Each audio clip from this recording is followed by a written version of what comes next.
ጨከን የማለት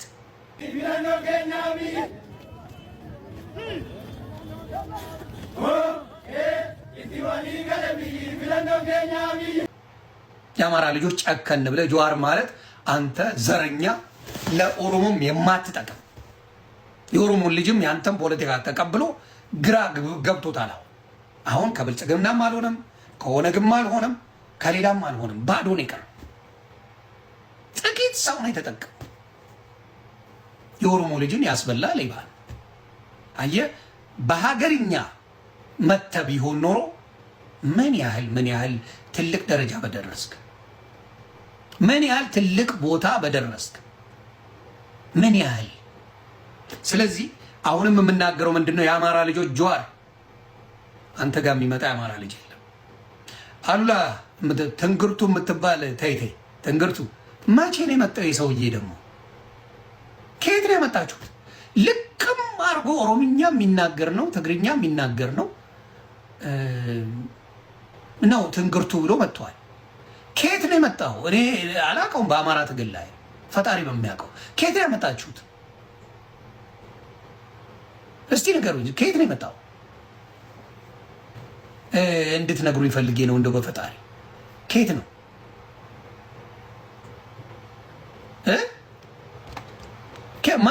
ምንድን ነው ብሄሩ ታውቁታላችሁ? አዎ በፊትም አማራ ነው። ከየት ነው? ስለዚህ በዚህ ላይ የአማራ ልጆች ለምን አልመጡም ብለህ ብትል ቪውን ማየቱ አይደለም የመጀመሪያ ጊዜ ስለሆነ ነው ስለመጣ። እውነቴን ነው የምልህ። የአማራ ልጆች ጀዋርን በጣም ነው የሚጠሉት፣ እኔን ጨምሮ ኢትዮጵያውያንና የአማራ ልጆች በጣም እንደምትጠላ ልንገርህ። በግልጽ ነው፣ የሚፈራህም ስለሌለ ምንም ማምጣት እንደማችልም ነው የምነግርህ። ድሮም አትፈራም፣ አሁንም አትፈራም። ወደፊትም አማራ ስለናቀ ነው የማይመጣው። ተገባ? ስለናቀ የሰራኸው አማራ ላይ የቆመርከው ቁማር አማራ ላይ ስለሚያውቀው ነው የአማራ ልጅ ያልመጣ። እየረሳ አሉላ ሽንኩርት በርበሬ እንዳትገዙ ከአማራ ልጆች ጋር ስትል የነበርክ ነህ። ከአማራ ኤሊቶች ጋር እንወራረዳለን ስትል ነበር። ና ተወራረድ፣ እናት ወልዳለች። አፈር ከድሜ ያስገባል አማራው። አትሞክረው። ጌም ኦቨር። ከአማራ ጋር ያለህን በራስህን ችለህ ብልጽግናን ስትፈልግ ራስህን ችለህ ተዋጋ። መንገዱን የአማራ ልጅ ይከፍታል። አፕራምሹ ብልጽግና ልውጋ ካለ ትግራይ መንገዱን ሌዘር ያርግልን። አማራ ጣልቃ የማይገባበት ጉዳይ ቢኖር የእናንተ ጉዳይ ጋር ነው። ታዝ ነጥብ ውለስ እውነቱን ነው የምነግርህ። ስለዚህ አሁን ጭውቴ ለመጫወት የምትመጣው ነገር አሉላ አይኔም በጨዋጥባ የሚገርም ነገር ነው፣ የሚደንቅ ነገር ነው። እሱ ነው ግራ ይገባ። አማራ ልጆች እዛ ገብተው ስፔሻሊ አንደኛው ልጅ ድሮም የአብዲ ኢሌ ካድሬ የነበረ ነው። አብዲ ኢሌን ሰው ብሎ ፖል የሚጠግን ሰውዬ ሲያሞካሽ የሚል የነበረ ነው። ትንግርቱ ማለት መመረቂያ ጽሁፉ ጉርስም ላይ አፄ ኃይለስላሴ ኦሮሞን ገበሬ ያፈናቀሉ ነው የሚለው መመረቂያ ጽሁፉ ማለት ነው። ወጣውታና ሳይተን እናውቃለን። እንደሱ አይነት ሌባ ምንም ቢል ድሮ ለምሳሌ ትግሬዎች ይታረዱ ይገደሉ ብሎ አሁን ደግሞ ከትግሬዎች ጋር ይሆናልና ይሄ ለሆዱ የሚያድር ነው። ገባ? ማንነቱ አይ ቲንክ ጉራጌ ምናምንና ኦሮሞ ምናምን ያለበት ልጅ ነው። አይ ዶንት ቲንክ ኢቭን አማራነት ያለበት ሸዋ ነኝ ነው የሚል ዝም ብሎ ያው ሸዋ ሲባል መነገጃ ስለሆነ እሱ እዛ ሄዶ መለማመጡ ያው እንደ አማራ የሚቀበል ካለ ውርደት ነው። ግን እዛ ምንም እናሳየው ነገር የለ። እሱ ፕላትፎርም ይሄ የገዳይ ቤት ነው። ሰውየውን በስነ ስርዓት እንዲያውም እስካሁን የዘገየ ነው ወደ ብልጽግና ምናምን ፎከስ ስለተደረገ እንጂ እኮ ዲስ ጋይ አይ ዲዛይን እኮ ነው የኦሮሞ ናሽናል ፕሮጀክትን ለማሳካት አማራ በብዛት የሚኖርባቸው ኦሮሚያ መሬቶች ላይ ቶሎ መፈናቀል አለበት የሚለው ዲዛይን እኮ የሰራው እሱ ነው። መጀመሪያ እንደመጣ ወለጋ ድረስ ሄዶ ነው ገዳዮችን አሰባስቦ እርቅ ምናምን በሚል ፖለቲካ ሰርቶ የመጣው እሱ መሬት የረገጠበት ከተማው ሳይወጣ አማራ ይታረዳል። ሻሸመኔ የምታስታውሰው ነው። በቀን ገና ነግሯቸው ስለነበር ረዱ ብሎ ገና እሱ ሳይወጣ ነው ሰው ዘቅዝቀው የሰቀሉት። ሻሸመኔ ላይ ያረጉት የምታስታውስ። ስለዚህ ሻሸመኔ ነው ሲዳማ ላይ አልነበረም? ቴንክ ዩ ሲዳማ አማራን ከሐዋሳ ሲያስጨፈጭፍ አማራን ከሐዋሳ ሲያስመነጥር ዲስጋይ ይሄ ኮሶ ማለት ኢትዮጵያ ባይዘው ወይ በታሪኳ ብዙ ገዳይ አይታለች። ይሄ ማለት ወታደር ሳይኖረው ሌሎች የሚገሉ ወታደር ይዘው ተደራጅተው ምናምን ነው። ይሄ እኮ ቢያንስ በጥይት ነው የምትሞቱ በሌላው። ይሄ እኮ ለመጀመሪያ ጊዜ በኢትዮጵያ በታሪኳ አይታው በማታውቅ ደረጃ የሰው ልጅ ቅዠት በሚመስል እንቅልፍ ውስጥ ያለ ቅዠት አለ እንጂ ሪል እኮ አይመስልም። ሲያሳርድ የነበረ ሰው ነው። ይሄ ፕላትፎርም እኮ አይደለም። ይሄ የገዳይ ቤት ነው፣ ገዳይ ነው። ይሄ አሁን ወደፊት እኮ እየመጣ ነው። ባይ ዘ ዌይ አማራውም ይቅርታ ያደርግለታል። እንደዚህ እየወጣ ስሩ ኩስ ምትልቆን አንዳንዴ ቪውስ 40,000 ሰው አየ 1 ሚሊዮን ሰው አየ ብለህ ዘፍ ብለህ የምትገባበት ነገር የለም። ታየ አልታየ ተሰማ አልተሰማ ሀሳብ ትክክል በሆነ በሶስት ሰው ባለበት ብታወራ ይሻላል። ሰው በዛ እየተባለ እየተዘለለ ቢገባ በዛዝ ነው ይዞ ይመጣ። አሁን እሱ የኦሮሞ ፖለቲካ ውስጥ አባረሩት ገብቷል። ቢኮዝ የሱ ቡድን ተበላ፣ በቃ ተመታ። ስለዚህ አሁን ወይማ ቡድን ሲመጣ ኢትዮጵያዊ ሆኖ ሊመጣ ነው የሚያስበው። ማይንድ ዩ አንተ ቢያንስ ዮኒ ማኛ ታውቃለህ፣ ጀዋር አሜሪካ መጥቶ ፊት ለፊት ተጋፍተዋል። ይሄም በዛ ጊዜ ፊት ለፊት ማን እንደሆነ ስብስቡ እነማን እንደሆኑ ታውቃለህ። እንዴት ብሎ ሲፈረጥጥ እንደነበር እነሱም ያውቃሉ። ግሩፑን ምኑን ያኔ እኮ ልጁ እኮ የፈይሳ አዱኛ ሚል ታቦት ሁሉ አስቀርጾ የመጣ ሰው እኮ ነው። በጊዜው ታሳብት እኮ ነው። አምቢሽየስ የሆነ ሰው ነውና ብዙ ወንጀል የፈጸመን ሰው እንደዚህ ቦታ ሰጥቶ ምን ብሎ ማሳየት። አብይና ጀዋር ስለተጣሉ አብይ ጋር ስለተጣላ ጀዋር ቤት መቀመጥ ማለት የሚያስቅ ነው። ጀዋር ይብሳል ባይዘው ጀዋር የአብይን 10% ስልጣን ቢኖረው አማራ የሚባል ህዝብ ጠፍቷል። ስልጣን ሳይኖረው ነው ያሳረደን ማለት ነው። እኔ አማራ ሆኖ እዛ ቤት እንትን ኦሮሞ ህዝብ እንዲረዳን ምናምን ቢል ባይረዳስ ራስን ለማዳን ነው። ራስን ለማዳን ስትሄድ መንገድ ላይ ገባ ግዴታ ነው መተህ አልፋለህ። ህዝብ ጥላቻ እንደሌለን አይ ቲንክ ከኦሮሚያ የመጣ ወታደር እንጀራና ዳቦ እያበላን አሳይተናል። ከዚህ በላይ እንግዲህ ምንም ልናረጋቸው አንችልም እንጂ ጀዋር ቤት ሄዶ ትናንት ሲያርዱ የነበሩ አብዛኛው ወጣቶች የጀዋር ደጋፊዎች አማራን በማረድ ውስጥ በመግደል ውስጥ ዳይሬክት ተሳታፊ፣ ዝም ብሎ አይደለም የበሩ ገንዘብ በመላክ ማለት ዳይሬክት ተሳታፊዎች ናቸው። ያ ሁላ በሺዎች የሚቆጠሩ አማራ የታረደው በሺዎች የሚቆጠሩ ጀዋር ደጋፊዎች ስላረዱ ነው። አንተ በ100,000 በ200,000 ደረጃ የሚቆጠር አራዊት ስላስተማራብን ነው በ100,000 ሰው ያክል የተፈናቀለብን። እቺን ዲዛይን ደግሞ የሰራት እሱ ሲበጠብጥ እና ጀዋር ከታሰረ በኋላ እኮ ነበር እንዴ የሚታረዳለን? እርፍ እኮ ነው ያለው። ጀዋር ከታሰረ በኋላ ቆመ። የአብይ በጥይት ነው ከዛ በኋላ የቀጠለው በፓርቲ በድሮን ራሱ ነው የሚመጣ። ይሄ ግን ወጣት ተሰብስቦ በቆንጨራ በገጀራ የሚገል ጀዋር ሲታሰር ቀጥ አለ። በቃ ሰይጣኑ ሲታሰር ጭፍራውን ታሰረ። አሁን ያንን ሰይጣን ካልፈታ ነው ኦኬ ፓወር በሰጣችሁ ቁጥር ነገ በመሳሪያ ማናስቆመው ህዝብ ለህዝብ ሁሉ እልቂት ሊያመጣ ይችላል። እና የተደረገው ትናንትና እኔ አማራ ያለው ብዬ አላሰብኩም ነበር።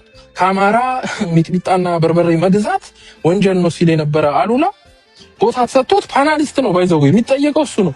ተጠያቂዎች በጣም በሚያሳፍር ሁኔታ እናንተ ጥያቄዎች የተቆራረጡ ቪዲዮዎች አይቻለሁ። ጥያቄዎቹ ራሱ እንደ አንድ ኢንተሌክቹዋል ምናምን ነው የሚታየው። ዲሳር ወንጀለኛስ ለወንጀለኛ እንደዚህ እኮ አይተበሉ። ወንጀለኛ መቼ ነው የምትናስር? መቼ ነው እጅ የምትሰጠን ነው እንጂ የምትለው እንደዚህ እንዴት ነው የምታደርገው? እንደዚህ አድርገን ይሄ ትግል ውስጥ እንዴት ነው የምታስቡት? አናሊሲስ ይሰጣል እንትና ሳይቀር ስሙ ያኛው የበርበሬ እንዳትገዙ ያለው ልጅ ማለት ነው። እና በጣም ያሳፍር ነው። አንዳንዴ ለሁሉ ነገር መቸኮል፣ ለሁሉ ነገር መስገብገብ ጥሩ አይደለም። ቁጥርም በዛ ተብሎ በሁሉ ቦታ ሰፍ ብሎ መሄድ አይ ቲንክ በዋጋጅ እንደዛ ከሆነ እንዳሳብ ለምን ሀቢባ ቤት አይገቡም? እንዳሳብ እኔ እንደው የቢዩ ችግር ካለባቸው ይመስላል። ምን ይላል የእኛ ሀገር ሰው ምን ይላል? የሰኔ በዋጋች ይላል። የሰኔ በዋጋች ማለት ሰኔ ወር ዝናብ በጣም አለ እና ቤት ውስጥ ቁጭ ብለህ ዝናቡ አያሰማህም እና ለማይመጡ እያለ ቢጮህም ቢለምንህም አትሰማውም። ስለዚህ ቀኑን ሙሉ ሲለምን ነው የሚሉ ምን ይባላል? የሰኔ በዋጋች ይባላል። እና እዛ ቤት ሄዳችሁት የሰኔ በዋጋቾች ናቸው። ቅድም እንዳላችሁት ልመናችንን የኦሮሞ ህዝብ ለምነ ነው የጀዋር ገዳዮችን ለምነን ፋኖ ቅዱስ መሆኑን ፋኖ ከገነት መምጣቱን እናሳያለን ያላችሁ ሰዎች ሊሰሟችሁን ፈቃደኛ አይደሉም። እንደ ሰኔ ዝናብ እነሱ ቤት ውስጥ ተኝተው እናንተ ከውጭ ነው እየዘመራችሁ የምትለምኗቸው። ኦኬ ሞመንቱ ሲመቻች ወደፊትም ያርዱናል፣ ከዛም በኋላ ያርዱናል። ይሄ አራጅ ኃይል ነው። መጀመሪያ አብይ መጥቶ ከጨዋታ አውጥቶልናል። እንደዚህ አይነት ሰው ባለበት እየቀበቀብክ ከነበረበት በደንብ ዝቅታት ውስጥ እየከተትከው ትሄዳለህ እንጂ መልሰህ ከተቀበረበት አውጥተህ መልሰህ ቦታ ሰጥተህ አንግሰ ምንድነው ቆይ አገዳደሉ ምን ናፍቋችሁ ነው? አይ ቲንክ ናፍቆት ያለ ይመስለኛል። ምንድነው በጥይት የምንሞተው በድሮኑ ይቀየርልን በገጀራ እንታረድ ነው? አሳየን እኮ አርሲ ላይ እኮ ቤተክርስቲያን ምናምን ውስጥ ያሉ ሰዎች አሉ። እና አይ ቲንክ የናፈቃችሁ ይመስለኛል የጀዋር ደግሞ አገዳደል። ዲስ ጋይ ኢዝ ዘ ዴቪል። ይሄ ማወቅ አለባችሁና ቪው የሚፈልግ ሰው አይ ቲንክ ቅድም ያልካል ልጅ ማነው ሀቢባ፣ እሷ ቤት ሄዳችሁ እሷ ታመቻች እንደው ለአንድ ሰዓት በሳምንት ገንዘብ እንክፈላትና ጆሮዋን በጥጥረፍና ፖለቲካ ወርታችሁ ውጡ እንጂ ፕሊስ ገዳያቸው ማለት አለ። ህዝብን ስታወርዱ አይ ዶንት ኖ ሌቭል አለው። ግን እኔ በእንደዚህ አይነት ልክ አይቻላቅም። አለቃ ሆኖ ተኮፍሶ ጥያቄ ያለ እስቲ ስጥ ምናምን እድል ይሰጥ ምናምን ተብሎ ሱፍ ሁሉ ተለብሶ ምን ብሎ የኢትዮጵያ ተቃንጠልኩ አጠይቀኝ ወይኔ በጣም ውርደት ነው። እና ሌላው ምንድነው ፍላየር የወጣውን ፍላየር አይተን ፓርላሜንታሪ ነው አይደል? እንደውም እሱ ሲናገር ጀዋር መሐመድ ሲናገር ይህንን ዝግጅት ያዘጋጀንበት ምክንያቱ ትክክለኛ ምክክር ኮሚሽን ሳይሆን ትክክለኛ ምክክር በብሔር ብሔረሰቦች ዘንድ ለማሳየት ብሎ ነው መድረኩን የከፈተው። ስለዚህ አሁን ቅድም ዩሪ ያለው ምክክርና ክርክር የተለያየ ነው። ባይዘው ትናንትና ትንግርቱ የሄደው ምክክር ሊያደርግ ነው እንጂ ክርክር ሊያደርግ አይደለም። አሁን ለምሳሌ የሆነውን ለምሳሌ ከኦሮሞ ብሔርተኞች ጋር ከትግራይ ብሔርተኞች ጋር ሊከራከር ይችላል። ያ ክርክር ማንኛውም መድረክ ላይ ቴዲ ሐዋሳ ቤት የሆነ ማኛ ቤት እንከራከራለን፣ ሁሉም ቦታ ያ ክርክር። ለምሳሌ አሁን እንደዚህ አርጋ ያ ክርክር። ምክክር ግን የተለያየ። ትናንትና የተደረገው ክርክር ምንም ነገር የለው። አሁን ለምሳሌ በምንድን ነው አንድነት የመጣው ራሱ አይነግርም። ስለ ጽምዶ ነው ሲያወሩ ነበር፣ ስለ ኤርትራ ፖለቲካ ነው ሲያወሩ ነበር። አንድ ላይ ሆነ እንደውም ልክ የጋራ ነገር እንዳላቸው ጀዋር መሐመድና የአማራ ፖለቲካ የጋራ መድረክ ባይ ዘ ወይ እንደ ኢቨን ከኦሮሞ ውስጥ ራሱ ከአርሲ ፖለቲካ ጋር የአማራ ፖለቲካ ብዙ ወዳጅም አይደለም። መቼም ዮኒ ታውቃለህ፣ እዛ አርሲ ላይ ብዙ የሚደረጉ ነገሮች አሉ። ገና ግልጽ ያልወጣ ኢትዮጵያዊነትን ተቀብሎ አላተቀበሉ ሌላ ነገር ነው። እስካሁን ኢትዮጵያ ተጭኖብናል ብሎ ያስባል። ይሄ እሱ ብቻ አይደለም፣ ጀዋር መሐመድ ራሱ የሚለው ነገር ባይዘው እሱ ብቻ የእሱ ተከታይ አስሊ የሚባለው ልጅ የሚለው ነገር ኢትዮጵያ ተጭናብናለች ብለው ነው የሚያስበው። ስለዚህ የኢቨን የአርሲ ፖለቲካ ገና ምስራቅ ስፔሻሊ ምስራቅ አርሲ ላይ ያለው ያልገራ ፖለቲካ ነው። ስለዚህ ይሄንን ፖለቲካ ሳትገራ ዝም ብለህ ተነስተህ ትናንትና ከኦሮሞ ልስብ ጋር አይደለም የተነጋገርከው። የተዘለለ ግን የአማራን ፖለቲካ ግን አዋርዶት ነው የመጣው። ጀዋር መሐመድ አሁን ለምሳሌ አሉላ ሰለሞን ሄደው የራሱን ሀሳብ ተናግሮ መናገር ያለበትን በስነ ስርዓት አስረድቶ ክርክር ገጥሞ ነው የወጣው እንጂ ምክክር አድርጎ አይደለም የወጣው።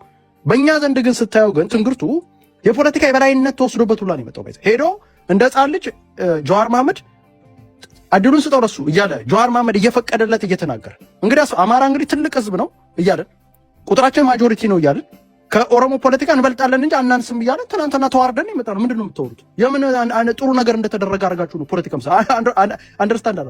ሌላው ፍትህን እያወራን ከአብይ አህመድ ጋር ምክክር ኮሚሽን እንደማንቀበሉላ ጀዋር መሐመድ ጋር ምክክር ኮሚሽን ልንቀበል አንችል። አብይ አህመድ እኮ ኦልሬዲ እኮ እየገደለ ለምጄዋለሁ፣ ባይዘው ግድያ ለምጃለሁ በአብይ አህመድ። ይሄ እኮ እንዴት እንደሚገልኝም አላውቅም። ይሄ በድሮን ቢደበድበኝ ይሄ እኮ ሊያርድ ነው የሚመጣው። ስልጣን ሳይዝ የአማራን ህዝብ ሙልጭ አድርጎ ያሳረደ ግለሰብ ስልጣን ቢይዝ ደግሞ የት እንደሚደርስ። ስለዚህ ትናንትና ያየሁት ኦቨርዋል ጀዋር መሐመድ የኢትዮጵያ ንጉሥ ሆኖ የመጣበት ኢትዮጵያኒስት እንደውም አስመስሎ ደንበኛ የሜጫ ፖለቲካ የሚያራምድ የአርሲን ፖለቲከኛ ኢትዮጵያዊ አድርጎ ስሎት ነው ያስመጣው። መድረኩ የማን ነው ካላችሁ የአርሲ ኦሮሞች ነው። ስለዚህ ሀቁን ተነጋግረን ነው እና ፍትህም ደግሞ ከሆነ አንደኛ የወጣንበት የፍትህ ጥያቄ ነው። የፍትህ ጥያቄያችን ከማን ነው የምንጠይቀው? እኔ አብይ አህመድ ብቻ አይደለም የምጠይቀው። እዛ ውስጥ የነበሩትን ሰዎች አስል የሚባለው ልጅ ራሱ እኮ የአማራ ህዝብ ላይ እኮ ሲቀሰቅስ ነበረ። ራጂን አላውቅም። ሌሎቹ ግን ኢቭን እዛ ላይ አንደኛው የመጣው ግለሰብ መሐመድ ባይዘው ይውላችሁ ትናንትና ሁለት ቦታዎች ላይ ፖለቲካ ተሰራ። አንደኛ ወሎ ላይ በጣም መልካም ልጅ ነው እውነት ለማለት እሱን አላውቅም። ብዙ ጊዜ አይቼዋለሁ። ጎበዝ ልጅ ነው። ፖለቲካ በድያለሁ፣ ተጨፍጭፌያለሁ፣ ብዙ ነገር ደርሶብኛል የሚል ፍትሃዊ የሆነ ልጅ ነው እውነት ለመናገር። አሁን ግን ሌሎቹን ባመጣልኝ ግን መሐመድ የሚባለው ራጂን አላውቅም። ብዙ ፖለቲካ መሐመድ አይተዋል። የአማራ ልጆች ካላችሁ ብሎ እኮ ነው የጠየቀውላ።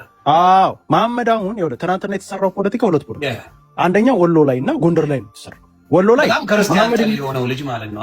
መሐመድ የሚባለው አንደኛ የሃይማኖት ፖለቲከኛ ነው። ብሔርም አይደለም ኢትዮጵያዊም ብሎ አይመጣም። ሃይማኖትና ሃይማኖት ብቻ የሚያራምድ ፖለቲካ እሱን ይዞ መጥቶ ትናንትና ወሎን ሲከፋፍሉ ነበር የነበረው። ትናንትና ወሎን ከአማራ የመነጠል ስራ።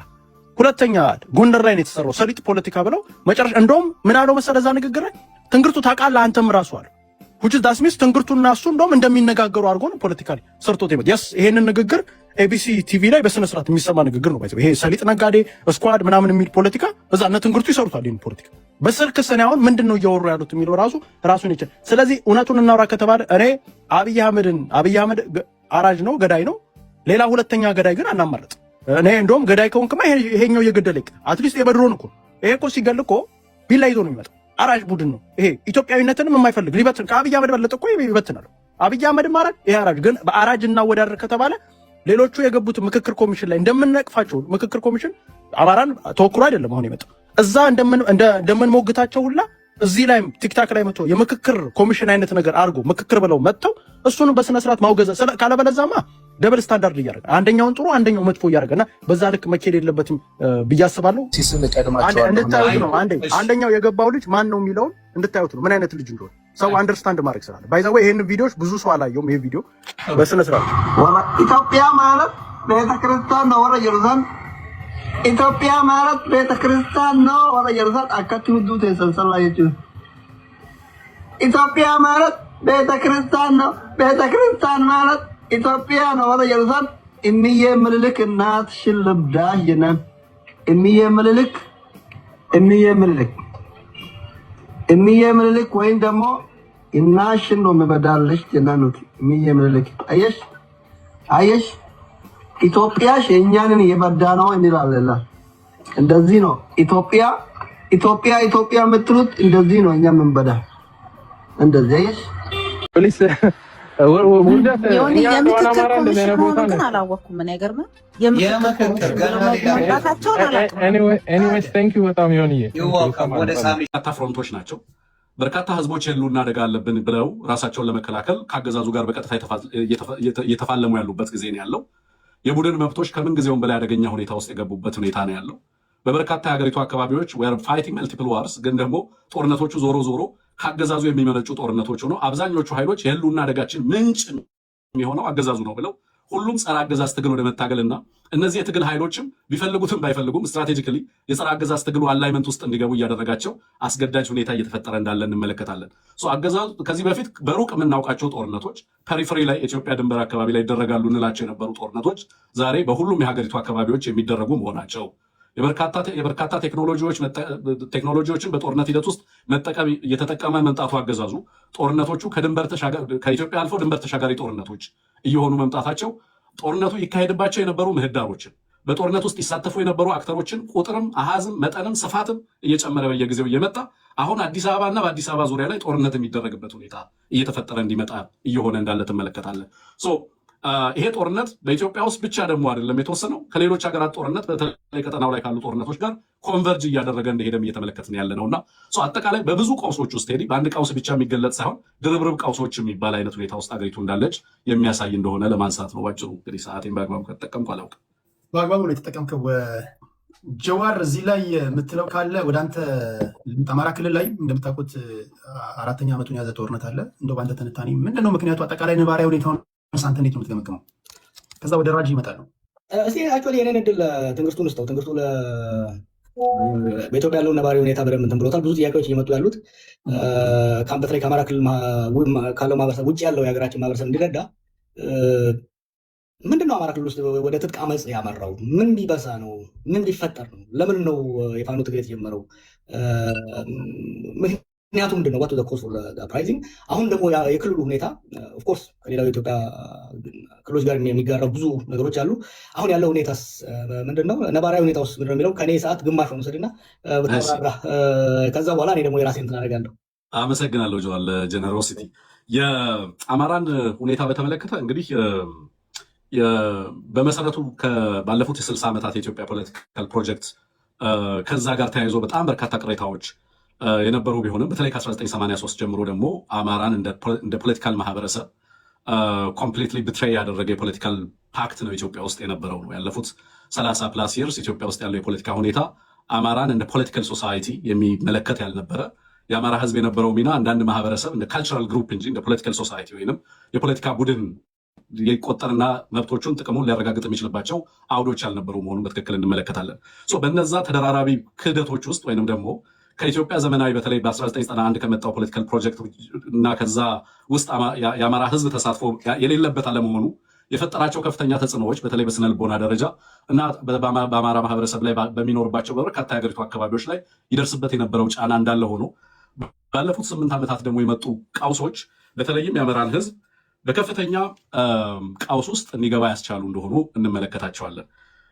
ብዙ ጊዜ አሁን የአማራ ክልል ቀውስ ከፕሪቶሪያ በኋላ የመጣ ፕሪቶሪያን ተከትሎ የመጣ የገነፈለ ጉዳይ ተደርጎ እንደሚወሰድ እና በዛ መንገድም ናሬት እንደሚደረግ እመለከታለሁ። ግን ትልቁ ቀውስ መሰረቱ ከፕሪቶሪያ ባሻገርም ይሄ አገዛዝ ወደ ስልጣን ከመጣ ጊዜም ጀምሮ ከዛም በፊት በነበሩ ሂደቶች ከፍተኛ ተብሎ በተለይ ደግሞ ወደ ሪፎርም ወይም ለውጥ መጣ ከተባለበት ጊዜ ጀምሮ የአማራ ህዝብ በጥያቄዎቹ በአንድም በሌላ መንገድ አድሬስ የሚደረጉበት እነዚህ ግሪቨንሶች፣ እነዚህ መፈናቀሎች፣ እነዚህ ዲስፖሴሽንስ እነዚህ ሁሉ ምላሽ ያገኛሉ የሚል ተስፋ ነበረው። በሂደት ግን የሆነው ነገር ምንድነው? ጦርነት ነው የመጣው። ከፍተኛ መፈናቀል ብቻ አይደለም፣ ከፍተኛ ማህበራዊና ፖለቲካዊ ጫናዎች ይደርሱ ነበር በማህበረሰቡ ላይ። ከዛ በቀጥታ የጦርነት ቪክቲም ሆነ። ቪክቲም ሲሆን እንደምታውቁት ራሱን ማህበረሰቡ እንዲከላከል አስገዳጅ የሆነ ሁኔታ ነበር የመጣበት። ሀገረ መንግስቱ ጭምር ራስን እንድትከላከል እያለ ማህበረሰቡን ለመቀስቀስ የተገደደበት ሁኔታ ነበር የነበረው። በዛ ሂደት ውስጥ የጦርነት ቪክቲም ሆኖ ነው ፕሪቶሪያ የመጣው። በጦርነት ቪክቲም ሆድ ውስጥ የነበረ ማህበረሰብ፣ ከፍተኛ የሆነ ትሮማ ውስጥ ያለ ማህበረሰብ፣ ኢኮኖሚካሊ ፖለቲካሊ እና በጦርነቱ የደረሰበት ሰፊ ጉዳት ባለበት ሂደት ውስጥ እንደገና በአገዛዙ ኢሚዲየትሊ ትርክቱ ተገልብጦ የሰላም ስፖይለር ወይም ፒስ ስፖይለር እየተባለ ይከሰስ የነበረ ማህበረሰብ ነው። በትግራይና በፌዴራል መንግስቱ መካከል በነበረው ስምምነት አማራ ኮረፈ እያለ ነበር ናሬት ሊያደርግ የሚሞክር የነበረው አገዛዙ። አክቹዋሊ የአማራ ህዝብ ግን ቪክቲም ነበር በሰዓቱ። ከፍተኛ ሀብት ንብረት፣ የሰው ንብረት፣ ሰብአዊ ጉዳት ያስተናገደ ማህበረሰብ ነበር የነበረው። ማህበራዊ ሂሊንግ የሚያስፈልገው ማህበረሰብ፣ ሳይኮሎጂካል ሂሊንግ የሚያስፈልገው ማህበረሰብ፣ ኮምፐንሴሽን የሚያስፈልገው ማህበረሰብ እና የፖለቲካ ሂደቱ አካል መሆን የሚገባው ማህበረሰብ እንደገና ዲሚሊታራይዝ መደረግ አለበት የሚል አቋም በፌዴራል መንግስቱ ተያዘና አማራ ምንም አይነት ትሬት በፌዴራል መንግስቱ ላይ ፖዝ ባላደረገበት ሁኔታ፣ ካፓቢሊቲውም ባልነበረው ሁኔታ ውስጥ አገዛዙ አማራ ላይ ሌላ ጦርነት ኢምፖዝ አደረገ። በአማራ ክልል አማራ እየተዋጋ ያለው ጦርነት በአገዛዙ አማራ ላይ ኢምፖዝ የተደረገ እንጂ የአማራ ህዝብ አገዛዙን ለመውጋት ራሱን ኢንቴንት ኖሮት ካፓቢሊቲ ዴቨሎፕ አድርጎ በአገዛዙ ላይ ያወጀው ጦርነት አይደለም። this is a war imposed by the state. የአማራ ህዝብ በዚህ ሂደት ውስጥ ፐርሲቭድ የነበረውን በተደጋጋሚ ፐርሲቭድ የነበረውን ከኢትዮጵያ ፖለቲካና በኢትዮጵያ ፖለቲካ ማህደር ይደርስብኛል ሊል የነበረውን ጉዳት በቀጥታ በተጨባጭ ስጋቱን አገዛዙ በክልል ውስጥ ይዞ ገብቶ በየአካባቢው አሁን በአማራ ክልል ኦልሞስት በሁሉም ቀጠናዎችና ቀበሌዎች ጦርነት እንዲደረግ አስገዳጅ ሁኔታ እንዲፈጠር ሆነ ማለት ነው። በዚህ ጦርነት ውስጥ ያለፉት 3 ዓመታት ጦርነቱ እንዴት የሀገሪቱን ፖለቲካ ሼፕ እንዳደረገው፣ ኢኮኖሚውን ሼፕ እንዳደረገው፣ ጂኦፖለቲካውን ሼፕ እንዳደረገው የምትመለከቱት ነው። ከዛ አልፎ አሁን ኢትዮጵያን እና ኢትዮጵያ ውስጥ የነበሩትን ሎካል ኮንፍሊክትስ ወደ ሪጂናል ኮንፍሊክትስ እየቀየረው እንዳለ ትመለከታላችሁ ማለት ነው። በዚህ ሂደት ውስጥ በአማራ ህዝብ ላይ ምንድን ነው ያለው? አሁን አማራ ህዝብ ምን ውስጥ ይገኛል የሚለውን መቼም ከእናንተም በላይ የሚያውቀው አለ ብዬ አላስብም። ከ10+ ሚሊዮን በላይ ተማሪዎች ከትምህርት ገበታ ውጭ ናቸው። ትምህርት ቤቶች ፋንክሽን አያደርጉም። ፖለቲካ ፋንክሽን አያደርግም። ክልሉ የሚተዳደረው በዋርሎርዶች ነው፣ በጦርነት በወታደሮች ነው ክልሉ የሚመራው። በሁሉም አካባቢ ላይ ፖፑላር ሬዚስተንሱ በሁሉም አካባቢ ላይ ተቀጣጥሎ የቀጠለበት ሁኔታ ነው ያለው። በዚህም ምክንያት ኢኮኖሚካሊ፣ ፖለቲካሊ፣ ሶሻሊ ማህበራዊ ቀውሱ፣ ስነልቦናዊ ቀውሱ በማህበረሰቡ ላይ ከፍተኛና እጅግ አደገኛ ደረጃ ላይ እንደደረሰ መቼም የምትገምቱት ነው። በዚህ ሂደት ውስጥ ግን አማራ የፈጠራቸው 2 አቅሞች አሉ። አንደኛው ፖለቲካል ካፓቢሊቲ ነው። ሁለተኛው ወታደራዊ ካፓቢሊቲ ነው። ያልነበረን ወታደራዊ አቅም አገዛዙ በአማራ ላይ በማወጁ ጦርነት ምክንያት አማራ ወታደራዊ አቅም እንዲፈጥር አድርጎታል።